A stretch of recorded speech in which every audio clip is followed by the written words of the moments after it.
आयुष्यात असे क्षण येतात जेव्हा मन पूर्णपणे थकून जातं, विचार गोंधळून जातात आणि वाटतं आता पुढे काहीच उरलेलं नाही. अशा वेळी जर कोणी तुमच्या कानात हळूच म्हणालं, "मी आहे, काळजी करू नकोस", तर मनाला किती मोठा आधार मिळतो ना. हे शब्द आहेत श्री स्वामी समर्थांचे. स्वामी सांगतात, संकट हे कधीच कायमचं नसतं. ते फक्त आपली श्रद्धा तपासायला येतं. जो भक्त विश्वासाने स्वामींचं नाव घेतो, त्याच्यावर येणारी अडचणही शेवटी नम्र होते. स्वामी म्हणतात, मनुष्याने काळजी करावी, पण चिंता करू नये. कारण काळजी आपल्याला जागं ठेवते आणि चिंता आपल्याला कमकुवत करते. जे झालं आहे ते आपल्या कर्मामुळे झालं आहे आणि जे होणार आहे ते स्वामींच्या कृपेने चांगलंच होणार आहे. हा विश्वास मनात घट्ट बसला की आयुष्य आपोआप सोपं होतं. अनेक वेळा आपण देवाला प्रश्न विचारतो, माझ्याच आयुष्यात असं का? पण स्वामी सांगतात, तुला जे दिलंय ते तुझ्या सहनशक्तीपेक्षा कधीच जास्त नसतं.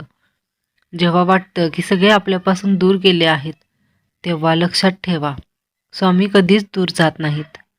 कदाचित ते दिसत नसतील, पण ते प्रत्येक श्वासात, प्रत्येक टप्प्यावर तुमच्यासोबत असतात. आज तुम्ही हार मानली, तर उद्याची कृपा तुम्हाला कशी मिळणार? म्हणून स्वामी म्हणतात, थांबू नकोस, रडू नकोस, फक्त माझं नाव घे आणि पुढे चालत राहा. स्वामीच्या नावातच विलक्षण सामर्थ्य आहे. मनापासून एकदा श्री स्वामी समर्थ म्हटलं की मनातील भीती कमी होते, डोळ्यात आशा येते आणि अंतःकरण शांत होतं. जग तुमच्यावर विश्वास ठेवो या न ठेवो, पण स्वामींवर ठेवलेला विश्वास कधीच व्यर्थ जात नाही. वेळ लागेल, परीक्षा येतील, पण शेवटी विजय भक्ताचाच होतो. म्हणून आज या धावपळीच्या आयुष्यात थोडा वेळ स्वतःसाठी काढा. डोळे बंद करा आणि मनापासून स्वामींचं नाव घ्या. सगळं काही लगेच बदलणार नाही, पण तुमचं मन नक्की बदलेल आणि बदललेलं मनच बदललेल्या आयुष्याची सुरुवात असते. लक्षात ठेवा, स्वामी आहेत, स्वामी पाहत आहेत आणि स्वामी सगळं योग्य वेळी योग्यच करणार आहेत. स्वामींवर असलेली श्रद्धा आणि विश्वास तुमच्या आयुष्यात एक नवी किरण घेऊन येते.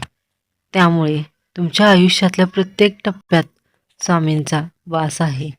त्यामुळे तुम्ही कधीही हार मानू नका. श्री स्वामी समर्थ.